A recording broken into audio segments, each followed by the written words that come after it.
रामायणी 11 आधरि गुष्ट सृष्टि भई बौरी, तीन लोक में लाग ठगौरी। ब्रह्मा ठगो नाग कहाँ जाई, देवता सहित ठगो त्रिपुरारी। राज ठगौरी विष्णु पर परी, 14 भुवन केर चौधरी। आदि अंत जाकी झलक न जानी, ताकि डर तुम काहक मानी। वह उतंग तुम जाति पतंगा, यमघर कियो जीव को संगा। नीम कीट जस नीम पियारा, विष को अमृत कहत गंवारा। विष के संग कौन गुण होई, किंचित लाभ मूल गो खोई। विष अमृत गो एक सानी, जिन जानी तिन विष कै मानी। का भय नर शुद्ध विशुद्धा, बिन परिचय जगबूढ़न बुद्धा। मत के हीन कौन गुण कही, लालच लागी आशा राही। मुआ है मर जाओगे, मुए की बाजी ढोल। सपन सनेही जग भया, सहिदानी रहिगो बोल। आधरि गुष्ट शिष्ट भई बौरी। गुष्ट का शुद्ध रूप है गोष्ठी। गोष्ठी नाम सभा, समाज, सामूहिकता। साहब कहते हैं समाज का समाज अंधा हो गया, विवेक विचार को छोड़ दिया। सृष्टि भई बौरी, और पूरी सृष्टि पागल हो गई। तीन लोक में लाग ठगौरी, तीनों लोकों में ठगौरी लगी हुई। तीन लोक का अर्थ है जहां हम हैं, ये मध्य और इसके नीचे वाला पाताल, और इस पृथ्वी के ऊपर वाला स्वर्ग। इस प्रकार स्वर्ग, पाताल और भूमि, ये तीन लोक हैं। स्वर्ग का मतलब ऊपर, पाताल का मतलब नीचे, और बीच में पृथ्वी जिस पर हम हैं। तीन लोक का लाक्षणिक अर्थ है विश्व की समग्रता, सारा संसार। तीन लोक का अर्थ है त्रिगुणी जीव, सत रजतम। इन तीन गुणों से सभी जीव प्रभावित हैं। त्रिगुणी जीवों में ठगौरी लगी है। गोष्ठी, सभा, समाज अंधा है। सृष्टि के सभी लोग पागल हो गए हैं। तीनों लोकों में ठगौरी लगी हुई है। कबीर साहब इस संसार में आए तो उन्होंने देखा कि सर्वत्र पागलपन है। धर्म के नाम पर जितना पागलपन है, धर्म के नाम पर जितनी जाहिली दुनिया में है, वो हद है। कारण कार्य व्यवस्था का कोई सोच नहीं है। ऐसी बातें धर्म के क्षेत्र में कही जाती हैं जो विवेक विरुद्ध है, जो सृष्टि क्रम के अनुकूल नहीं है, जो प्रकृति के नियमों के अनुकूल नहीं है। ज्योतिष के नाम पर, जिसको फलित ज्योतिष कहते हैं, फलित ज्योतिष के नाम पर, जादू मंत्र टोना टुटका के नाम पर, चमत्कार के नाम पर, रिद्धि सिद्धि देवी देवता के नाम पर और भगवान के नाम पर जितना समाज को बेवकूफ बनाया गया है, वो हद है। इन धार्मिकों को सृष्टि क्रम की कोई परवाह नहीं। दुनिया में जो दुनिया के नियम हैं क्या हैं, इसकी चिंता नहीं। एक जगह आग लगी तो मंदिर वालों ने प्रचार किया कि आग लगी और सब जल गया, लेकिन हमारा शास्त्र ज्यों का त्यों रह गया, वो नहीं जला।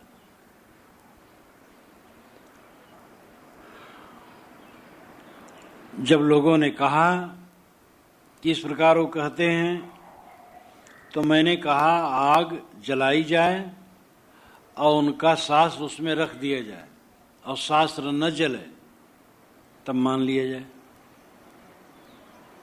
आज विज्ञान के इस उत्कर्ष के युग में भी घोर अंधविश्वास समाज में फैला है।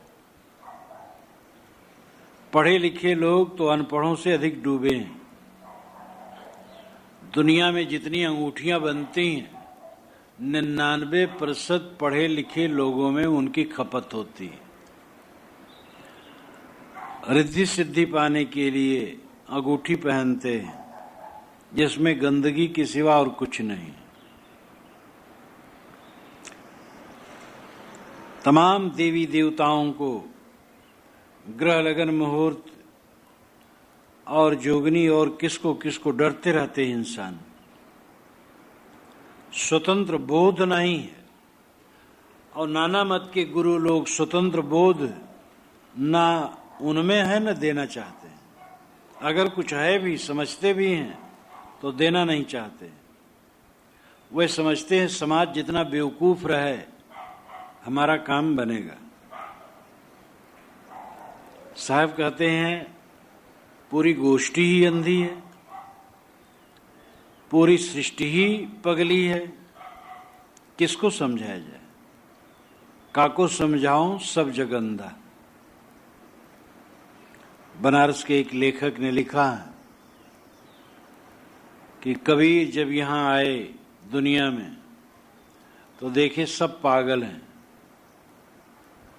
इन पागलों के बीच में वो क्यों आ गया? कबीर लायक ये दुनिया नहीं है, उसे यहाँ नहीं आना चाहिए था। बहुत बढ़िया मनोरंजक ढंग से लिखा है। कबीर की वाणी पढ़ करके लोग महसूस करते हैं कि कबीर देख रहे थे चारों तरफ, कितना व्यतिक्रम है, कितना उल्टा पलटा है। ब्रह्मा ठगो नाग कहाँ जाई, देवता सहित ठगो त्रिपुराई। ब्रह्मा ठगे गए, नाग ठगे गए, देवता ठगे गए और देवताओं के सहित त्रिपुरारी महादेव ठगे गए। राज ठगौरी विष्णु पर परी। विष्णु पर राजपाट चलाने की राजनीतिक ठगौरी पड़ी। जो 14 भुवन के चौधरी, 14 भुवन के चौधरी माने जाते हैं, मालिक माने जाते हैं। इन देवी देवताओं को देखो, पुराणों को पढ़ो।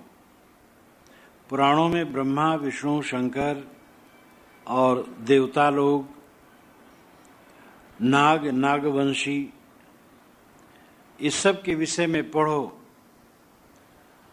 तो विषय वासना, युद्ध, लड़ाई झगड़ा, छल कपट और अनेक प्रकार के अंधविश्वास इनके द्वारा पनपाया गया है। अच्छी बातों का तो असर कम हुआ,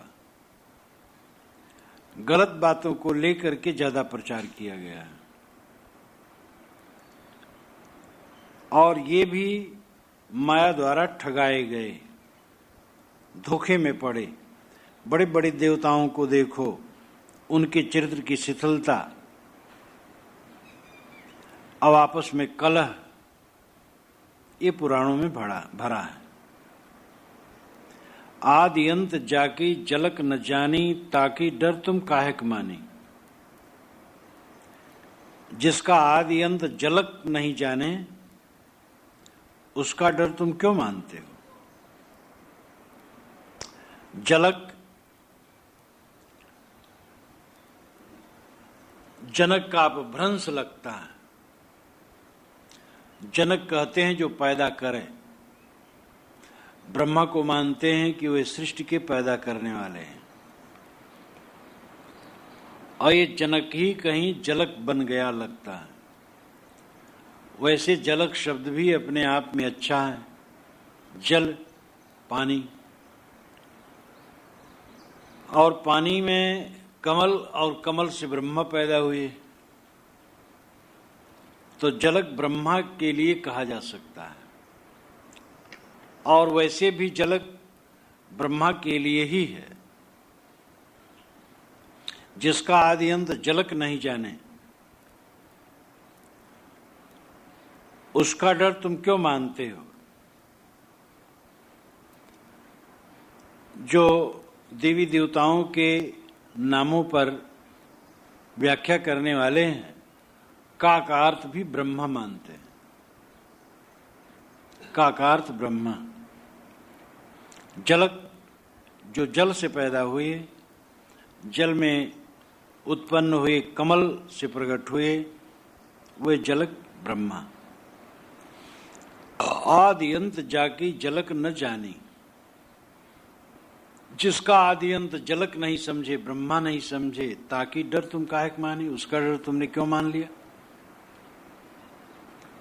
साहब निर्भय करते हैं कि तुम भगवान भगवान कहते कहते अपने को खो बैठे हो। अपनी सत्ता महत्ता का तुम्हें बोध नहीं रहा। काल्पनिक वस्तु को तुमने बहुत तोल दे दिया, और जो कल्पना करने वाला है उसको छोड़ दिया। तुम सारे देवी देवताओं के कल्पक हो, कल्पना करने वाले हो। जिस कल्पना का आदि अंत जनक नहीं समझ पाए, उसका डर तुम क्यों मानते हो? किससे डर रहे हो? कौन तुम्हें फंसा दिया है? प्राय लोग कहते ऊपर वाला हमें फंसा दिया है। ऊपर वाले ने हमारे ऊपर माया मोह का फंदा डाल दिया है। कोई माया मोह का फंदा नहीं डाला है।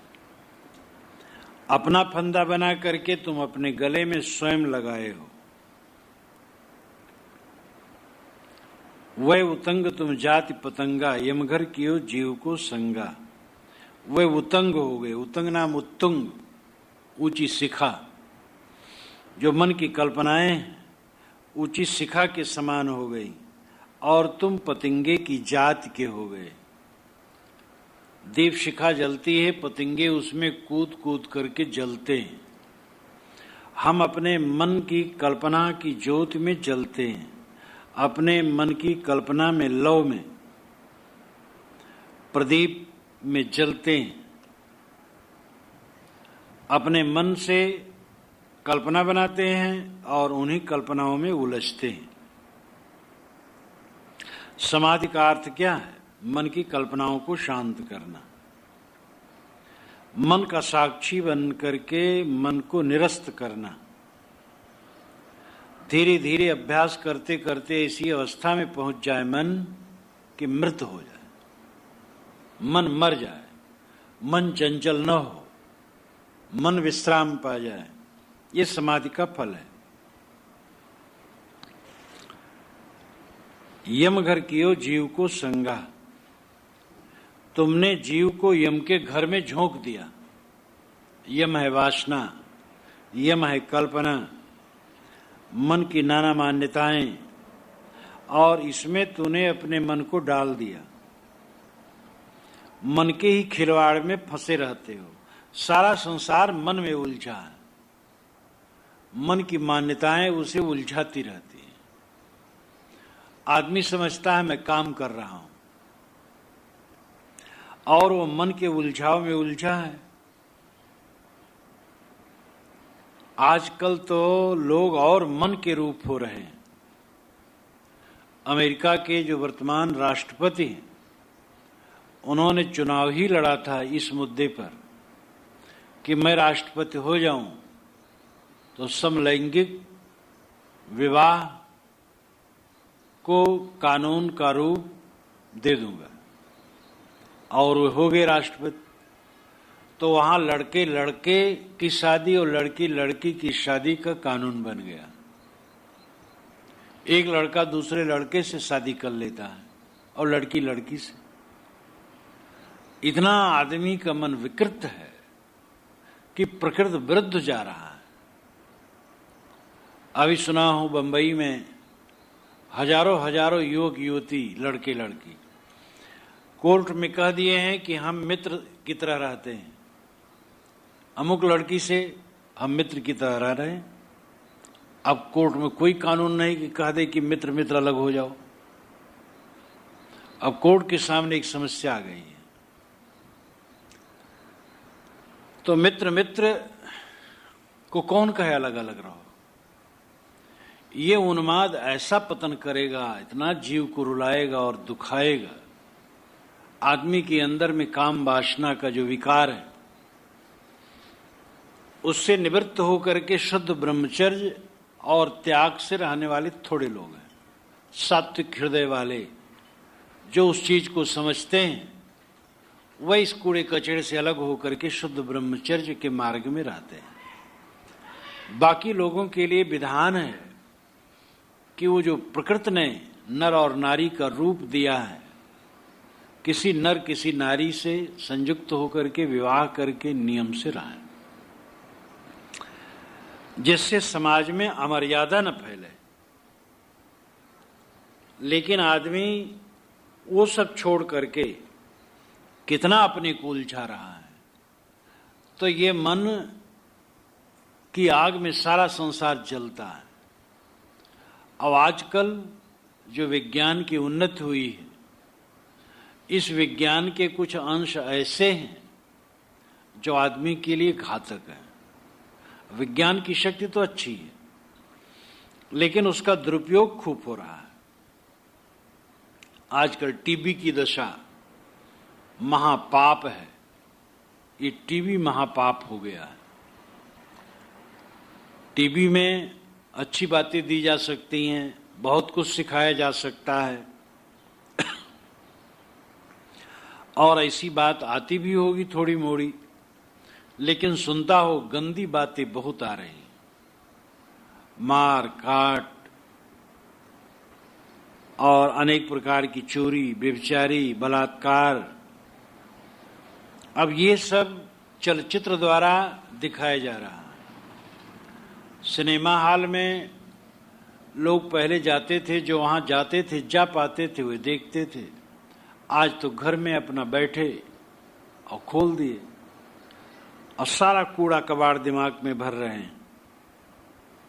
तो आदमी अपने जीव को, अपनी आत्मा को, अपने आप को यम के घर में झोंक देता है। वासनाओं कल्पनाओं में उलझता है। नीम कीट जस नीम पियारा, विष को अमृत कहत गंवारा। नीम के कीड़े को नीम जैसे प्रिय है, वैसे गंवार आदमी, मूर्ख आदमी विष को अमृत कहता है। जिसमें इंद्रियों की उत्तेजना हो, मन चंचल हो, हम सुबस न रह जाएं, वो सुख कहाँ है? जिसमें हम सुबस रहें, स्वतंत्र रहें, वो सुख है। सर्वम परवशम दुखम सर्वम आत्मशम सुखम। परवस्था ही सब प्रकार दुख है और आत्म सुवस्था ही सब प्रकार सुख है। हमारा चित्त विवश न कर पावे, चित्त हमारे वश रहे, इंद्रियां शांत रहें, इसमें सुख है। इंद्रियों को उलझा उलझा करके, मन को विकृत करके, शरीर को मथ करके, एकदम गंदा कूड़ा कचरा चित्त को बना करके मनुष्य समझता आनंद है। नीम के कीड़े को नीम जैसे प्रिय है, वैसे मूर्ख आदमी विषयों को अमृत समझता है जो विष के तुल्य है।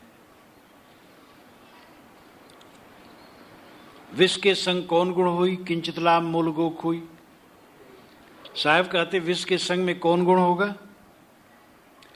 किंचित लाभ जो तुम मानते हो उसके पीछे मूल खो जाता है। स्त्री और पुरुष एक दूसरे का संग और अंग मिलन को आनंद मानते हैं। और उसमें लाभ क्या हुआ? एक मन की कल्पना से उत्तेजना आई, शक्ति क्षीण हुई, दोनों मलिन हुई, दोनों बिलबिलाए, दोनों शारीरिक मानसिक दशा से गिरे। क्या लाभ हुआ?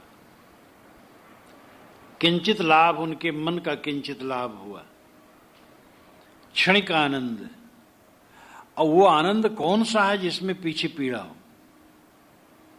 मूल खो जाता है। मूल का मतलब विवेक, स्वरूप स्थित, आत्मस्थित, जो स्वतंत्रता और सुवस्था है वो खो जाता है। जब हम गर्जी बन जाते हैं दूसरे के, तो सुख कहाँ रहा? अपने आप में जो सुख हो वो सच्चा सुख है। विष अमृत गो एकै सानी, जिन जानी तिन विष के मानी। मनुष्य ने विष और अमृत को एक में सान दिया, योग भोग में भेद न माना। संभोग से समाधि कहने वाले आज ही नहीं, सब समय रहे। ज्ञानी कहलाने वाले भोगे युवती सदा सन्यासी, शिष्य हलई अद्भुत संवाद। युवती स्त्री का उपभोग करते हुए भी ज्ञानी सदैव सन्यासी। ये अद्भुत संवाद विचार सागर में कहा गया।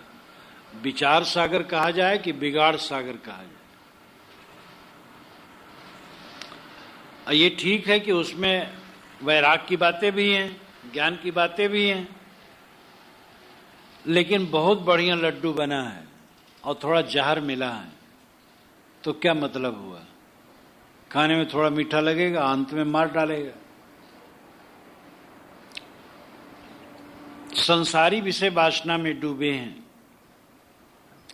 तो सब जानते हैं घृणित चीज है, लेकिन ज्ञानी कहलाने वाले उसी विषय वासना को ज्ञान का जामा पहना करके समाज में रखें तो समाज को तो डूबना है। रोवनहारी नारी को आयो पिता सहाय।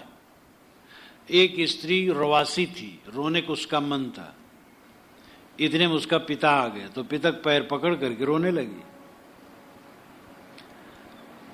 आदमी जो गिरे चित्त वाले हैं उनका मन तो वैसे ही गिरा है विषय वासनाओं में। अब ज्ञानी कहलाने वालों ने सहारा दे दिया कि तुम समझो कि मैं आत्मा हूं, बस ये समझो मैं तुम कुछ नहीं कर रहे हो, बस चाहे जो हो कोई फर्क नहीं पड़ता, क्योंकि निज विषय में इंद्री बरते तासो मेरो नाही संग। सभी इंद्रियां अपने विषय में बरत रही, मुझे कुछ फर्क नहीं पड़ता है।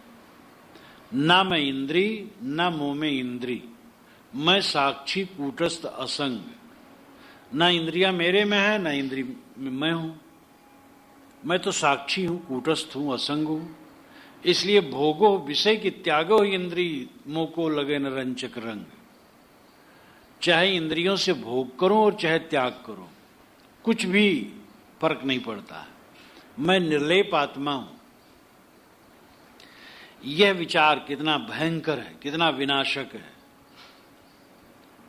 तो साहब कहते विष अमृत एक में सान दिया, योग भोग एक में सान दिया, लेकिन ये दोनों का रास्ता अलग अलग है। कठोपनिषद में भी यमाचार्य ने नचिकेता को समझाया, अय नचिकेता, योग मार्ग भोग मार्ग से कोई समझौता नहीं,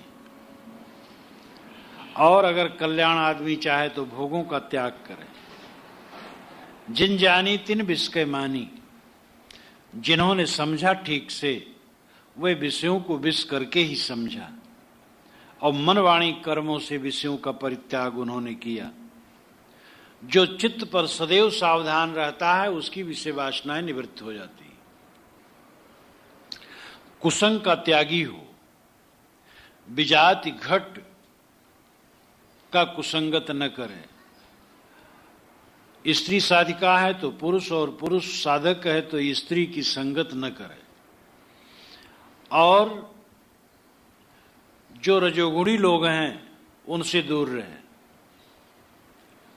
जहां जहां से मन उत्तेजित हो ऐसी इसी संगत का त्याग करे, शुद्ध संग में रहे। स्वाध्याय करे, आहार विहार संयमित रखे और सदैव कम खाए। भोजन करते समय सावधान रहे, सदैव कम खाए और चित्त पर सदैव ध्यान रखे। उठते बैठते चलते फिरते सदैव अपने चित्त पर कंट्रोल करने के लिए सावधान रहे। विषयों का चिंतन तो नहीं कर रहा है, कहीं गलत में तो नहीं गया, एकदम सावधान, एकदम सावधान। सावधानी हटी दुर्घटना घटी। जो निरंतर सावधान रहता है उसका विषय निवृत्त हो जाता है। जब मन में संकल्प आते हैं तब राग बनता है। राग न छोड़ो, संकल्प न छोड़ो, राग बनेगा। राग न छोड़ो तो विकार बनेगा। विकार न छोड़ो तो क्रिया होगी, उद्वेग होगा और विनाश होगा। इसलिए संकल्प आते ही उसका परित्याग करना चाहिए और धीरे धीरे साधक का हृदय इतना कस जाना चाहिए कि विषय संकल्प हो ही ना। और निश्चित है ऐसी अवस्था प्राप्त हो सकती है। साधक सावधानी से चले। जिन जानी तिन बिस्के मानी, काह भय नर शुद्ध विशुद्धा, बिन परिचय जग बूढ़न बुद्धा। काह भय नर शुद्ध विशुद्धा। साहब कहते हैं कि ऊंच नीच जाति मान करके क्या होता है, कोई कहे हम शुद्ध जाति के, कोई कहे ये अशुद्ध जाति के। अरे जात शुद्ध शुद्ध कुछ नहीं, सब कूड़ा कचरा से पैदा होते हैं। माता के पेट से सब पैदा होते हैं, सबका शरीर कूड़ा कचरा है। तो विवेक ज्ञान उदय होने पर शुद्धता आती है। अथवा का भय नर शुद्ध विशुद्धा, ये शुद्ध मानव जीवन पा करके क्या हुआ, जब विशुद्ध काम करता है, गलत काम करता है। जीवन तो ऊंचा है और करनी नीची है। बिन परिचय जग बूढ़न बुद्धा, बिना आत्मज्ञान के परिचय, अपने स्वरूप का परिचय और बंधनों का परिचय, दो का परिचय करना है। बंधन चीन, दोनों की परिचय भई तभी मोक्ष लख लीन। पहले अपने स्वरूप को पहचानो, तुम कौन हो, कौन बधा है, मोक्ष कौन चाहता, पहले ये परिचय करो। दूसरा परिचय करो कि बधा किसमें है, कौन बधा है, किसमें बधा है। ये दो बात समझ ले और बस जिसमें बधा है उसको छोड़े, बस अपने आप। तो बिन परिचय जग बूढ़न बुद्धा, स्वरूप का परिचय, बंधनों का परिचय न होने से कितने बुद्धिमान लोग डूब गए। बूढ़न बुद्धा, बुद्धा नाम बुद्धिमान, बुद्धिमान है लेकिन डूबे हैं। पढ़े लिखे बहुत हैं लेकिन उनका मन इतना नरक है कि अनपढ़ और उनमें कोई फर्क नहीं। मत के हीन कौन गुण कही, लालच लागी आशा राही। साहब कहते हैं जो मत के हीन है, बुद्धि के हीन है, विवेकहीन है, वह कौन से गुण का कथन कर सकते हैं। वह तो अच्छा को भी बुरा कहते हैं। किसी भी सद्गुण में उनकी श्रद्धा नहीं होती, किसी अच्छे काम में श्रद्धा नहीं होती। एक महाशय रहे, बड़े लंबे चौड़े बलवान, अल्हड़। जब चले गांव में घूमे कहीं, कोई कुछ गीता रामायण पाठ कर रहा हो, पढ़ रहा हो, कोई भी ग्रंथ, क्या पढ़ते, अरे छोड़ो बंद करो यार, आओ बैठो बातचीत करें, बंद करवा दें। अब बस इधर उधर की बात शुरू कर दें। ज्ञान की बात उनको बहुत खराब लगे और देखने में ऐसे भयंकर रहे, लंबे चौड़े हट्टे कट्टे, सब लोग चुप हो जाएं। बैठो भाई करें बात। मेरे पास आवे, मुझे ऐसा नहीं कहा पाए। कहा पढ़ो तो बच्चा, ये पढ़ता हूं चाचा। बैठो आप भी सुनो। तुम पढ़ो, हमें नहीं सुनना है। तो या तो बैठे और फिर चल दें, हमें नहीं कह पाए कि बंद करो, और पूरे गांव में प्रसिद्ध रहे, और उनको अच्छी बात सुनाने लगो, अरे हम सब जानते हैं इससे कुछ होने जाने वाला नहीं, जिंदगी उनकी जिंदगी इतनी उबड़ खाबड़ कि क्या कहा जाए। ऐसे लोग होते हैं जो गुण की चर्चा नहीं करते हैं, अच्छाई की चर्चा नहीं करते हैं, अच्छे मार्ग की चर्चा नहीं करते हैं, गंदी गंदी बातें करते रहते हैं। ऐसे कुसंग से सावधान। लालच लागी आशा रही। आदमी को विषयों का लालच लगा है, विषयों की आशा लगी है, आज नहीं कल सुख मिलेगा। ऐसे देखते देखते सुख कहीं मिलेगा नहीं। पिंगला वेश्या ने जैसे पर पुरुष की प्रतीक्षा में 9 बजे रात से 1 बजे रात तक देखती रही और कोई उसके पास नहीं आया, लोग आए सड़क से होके आगे निकल जाए, तब उसको ग्लानि हुई और उसने कहा था, आशा ही परमम दुखम नैराश्यम परमम सुखम, यथा संचिद्ध कांताशाम सुखम सुस्वापि पिंगला। आशा ही दुख है, इच्छा का परित्याग ही सुख है। जैसे पिंगला जब पुरुष की आशा का परित्याग कर दिया तो सुख से सोई। ये श्रीमद् भागवत में कथा आती। मिथिला देश में पिंगला रहती थी और जब उसने पुरुष की आशा परित्याग कर दिया, आनंद से सोई। लालच और आशा में जीव लट। मिथिला देश में पिंगला रहती थी और जब उसने पुरुष की आशा परित्याग कर दिया, आनंद से सोई। लालच और आशा में जीव लटका है, लेकिन तुम्हें मिलेगा नहीं संसार से कुछ, ये समझ लो। लालच की लफरी है। पहले पद का लालच, फिर धन का लालच, फिर पत्नी और पति का लालच, फिर पुत्र का लालच, फिर सम्मान पाने का लालच, और दिन जितने बीतते जाते हैं खोखला खोखला, कहीं कुछ नहीं। जैसे हारा हुआ जुआरी अथवा जैसे मुकदमे में हारा हुआ व्यक्ति कहीं मुंह दिखाने लायक नहीं रहता है, वैसे दुनिया से हारे लोग बेकार हो जाते हैं। दुनिया से जो सुख चाहता है वो दुनिया से हार करके जाता है। सुखी हो करके वह जाता है जिसने दुनिया के मोह का त्याग कर दिया है, जिसने भोगों का त्याग कर दिया है। जो कुछ नहीं चाहता है वो प्रसन्न आनंदित बादशाह होकर के जाता है। मुआ है मर जाओगे, मुए की बाजी ढोल, सपन स्नेही जग भया सहिदानी रही गो बोल। साहब कहते पहले के लोग मरे हैं और तुम भी मरोगे पक्का है। साहब सीधी बात करते हैं, लाग लपेट करके नहीं। मुआ है मर जाओगे। पहले के लोग मरे हैं, बड़े बड़े अहंकारी मर मर के चले गए, और तुम्हें भी मरना है पक्का समझ लो। मुए की बाजी ढोल, मरे ही का तो ढोल बजता है। ढोल पुल्लिंग है और ढोलक स्त्रीलिंग है। ये हिंदी में लिंग का चक्कर भी बहुत सघन है। कविता में मुए की बाजी ढोल कहना कोमल है। मुए का ढोल बजता है, पशु मर जाता है तो उसके चाम का ढोल मढ़ा जाता है। मरने पर लोग उसकी चर्चा कुछ दिन करते हैं, लेकिन कुछ दिन में भूल जाते हैं। लोग कहते हैं हमारे बाल बच्चे होंगे, नाम चलाएंगे।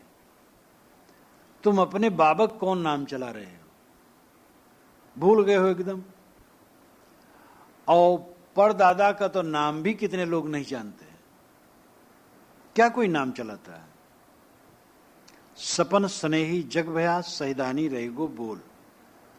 साहब कहते जगत सपने का स्नेही है, सपने का मित्र। सपने में बड़े सुंदर सुंदर हमें मित्र मिले, बड़े कोमल व्यवहार करने वाले मित्र मिले, नींद खुली कुछ नहीं। संसार ऐसे है, यहां का जितना संयोग है क्षणिक है, सब क्षण क्षण बदलता है। सैदानी रहेगो बोल, कुछ दिन सैदानी पहचान बोल रह जाती है। यानी लोग बात करते हैं, चर्चा करते हैं, अमुक भैया बड़े अच्छे थे या बड़े खराब थे। अच्छाई और बुराई की चर्चा थोड़े समय तक रहती, फिर लोग उसे भी भूल जाते हैं। तो मान पाने और सुख पाने की लालसा दोनों को छोड़ो, और लालसा छोड़ दो, वासना छोड़ दो, बस अपने आप में ही आनंद मग्न हो जाओ।